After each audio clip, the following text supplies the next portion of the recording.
Thanks for joining us. I'm Douglas Scherer, and this is Voices of the Cliff, Program 3. My guest in this two-part interview is Dr. Sharon Lamm-Hartman, President and founder of Inside Out Learning, a practice that specializes in leadership and personal development.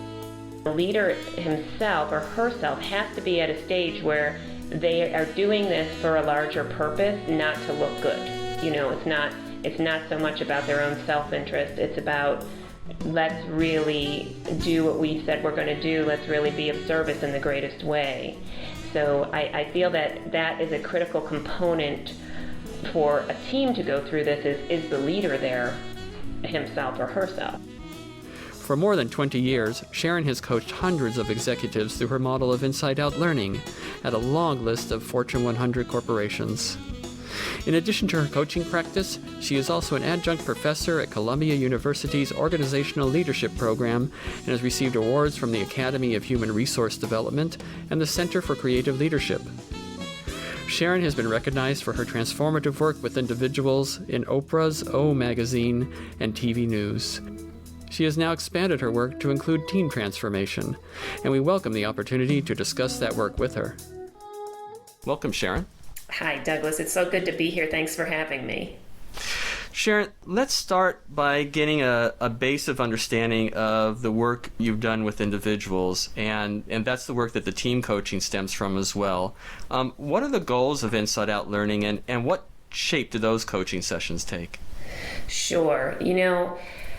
The goals really are to help executives be the leaders that they are meant to be, that they're uniquely designed to be. And so for each leader, that's different. There's different strengths and different uniqueness for authentic leadership. So I help leaders to identify what their key aspirations are, what their key goals are, and then design a process that's unique to them so they feel that they're most powerfully adding the value that they can add in their leadership.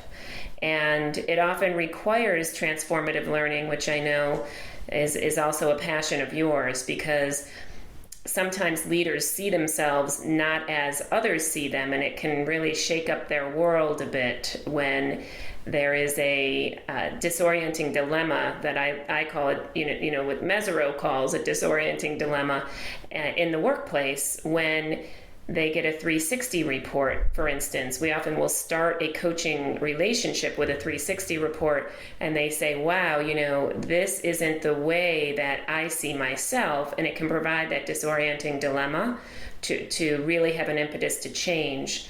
And other times there's a hardship already existing in the workplace, where they're told, you are going to have to change within a year or you'll lose your executive series. And that can also provide that disorienting dilemma that provides a possible space for transformation. And I really consider myself as the guide that helps them through, as you know, those peaks and valleys and stalls and starts in the transformative process that helps them to really get to be the leader that they are uniquely designed to be. That's really how we think of authentic leadership, right? As they reflect, they see in themselves being the leader that they want to be. Yes, and you have to be a little careful there because it's who they are. It's what part of them is speaking in the they. There's an ego part, right, that says, I need to be a VP, right? But yet there's also that spiritual part that might say, I want to serve. And so a lot of times I'm really helping individuals and teams shift more from an ego-driven motivation to a spirit-driven motivation, where it's like, how can I best serve as a leader? How can I best add value as a leader, given my unique gifts and talents? And the same with a team. How can we best serve given our uniqueness as a team? And does your coaching process take them through also the reintegration of their transformation back into the workplace? Absolutely. And I typically coach someone for at least a year. And some of my clients I've had for a few years because, as you know, the transformative process which sometimes involves an adult development shift as well. Going to another adult development level can take time. And I don't want to, have them experience a shakeup in their world and then say, see you. And a lot of times my clients will experience one or two job changes or promotions in the time that we're working together. You've mentioned the potential disorienting dilemmas for an individual. How does a corporation find those disorienting dilemmas for groups? And how do you identify potentially good candidates for that kind of group work? Well, what's happened naturally in my executive coaching practice is that some of the people that I work with as individuals end up saying, I really want my team to have this experience. I want to take this to the team level. So that's one of the examples I'm working with now. He's a vice president at a Fortune 100 company, and there's only 300 vice presidents in a company of about 200,000 people. And he really wanted to give his leadership team the same experience that he had.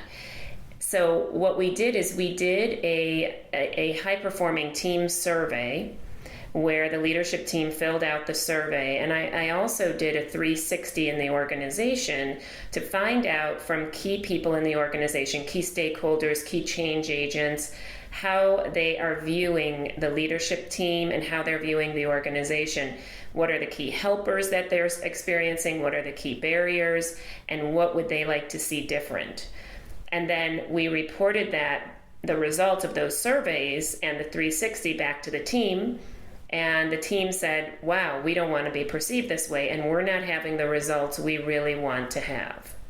So that started a whole process of them looking at their own dynamics as a team, as leaders on a team, and they really took responsibility that, I call it the engine that drives this team. They took responsibility for having an individual self-interest motivation that was driving the team. So each leader kind of went off in their own world and did what they needed to do, but they didn't have each other's backs. They didn't have each other's support. They didn't really care about each other's success.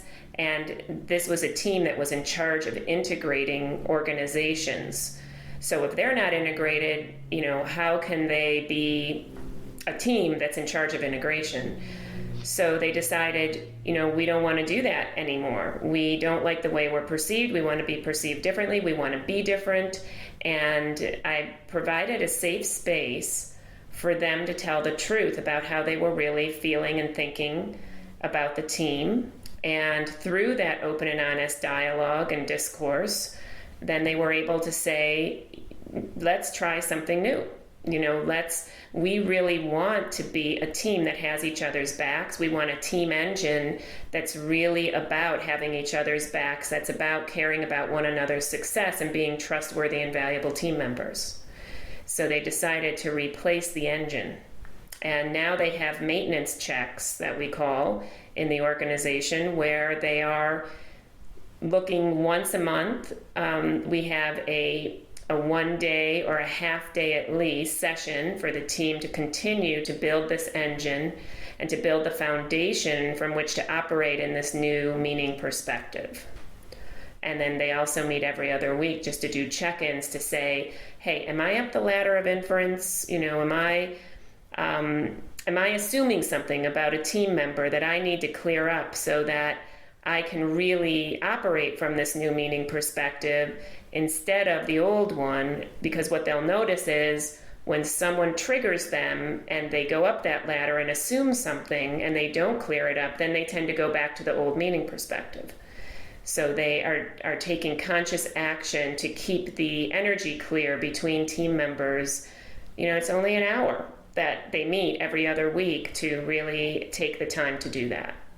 How does that team then take that back, all that learning, and then reintegrate back into the larger organization? I know I've seen instances where you can do team development on an offsite, and then the team goes back to the corporation. The rest of the corporation hasn't gone through that transformation, so they can find a challenge in trying to integrate with other teams at that corporation.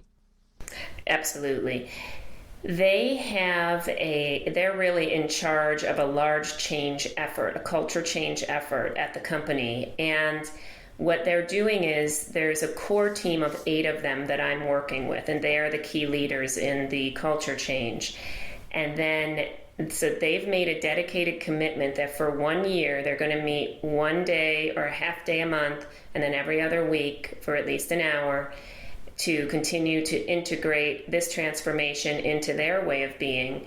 They also have extended team sessions throughout the year. This year, they've planned 2-week-long extended team sessions, and that brings in about 30 other leaders into the process. And to really help them come on board with what this transformation is and to do it at a larger scale level. And these are the key leaders that are in charge of the change effort. And then in those week-long sessions, there's discussions about how do we do this, for the larger organization? How do we take it down? I mean, I have the leaders, and this just naturally happened, of the core team of 8 that are going back to their teams and doing something similar with each of their teams. So it's spreading. And, it's like Gandhi said, be the change that you want to see in the world. So when the core team is being the change, it really makes it easier to help the rest of the organization follow suit. Mm-hmm. In a lot of organizational development efforts, the people who are paying for these efforts are looking for metrics. Right. How do you know that you succeed in this? And are there specific metrics that people would look at? Well, for individuals, I do another 360 after a year. The Center for Creative Leadership has found, really takes a year of working on behaviors and to change perceptions of people who knew a person a year before. And so I do another 360, and we compare the results to the benchmark 360. So as an individual, that's one measure I use. Also, I use what kind of positive career steps has the individual experienced. And so maybe they got a development lateral move, or they got a promotion, or they are now on succession plans that they weren't on previously. Mm-hmm. Those are the types of measures I use for an individual. And then for a team, I'm using this high-performing team survey quarterly. So we have the benchmark 360 review that I did on the organization, as well as the benchmark high-performing team survey. And then quarterly, I'm doing the high-performing team survey so we can measure the difference in the change. And then probably at the end of the year, we'll do another organizational 360 and see, if there has been the change that they really wanted to see from this effort. You mentioned spirituality earlier, and I just think that's just such a fascinating, important component of this. How do you talk about spirituality with a group like this? Well, it varies. I mean, some groups, you can actually use the word God however they define God. Some groups, that's not okay. I really feel that a lot of times to bring in spirituality into the workplace, I talk about service, I talk about servant-oriented leadership, where how can you be of your greatest service as a leader and really touch a large number of people if that's in their objectives to do so.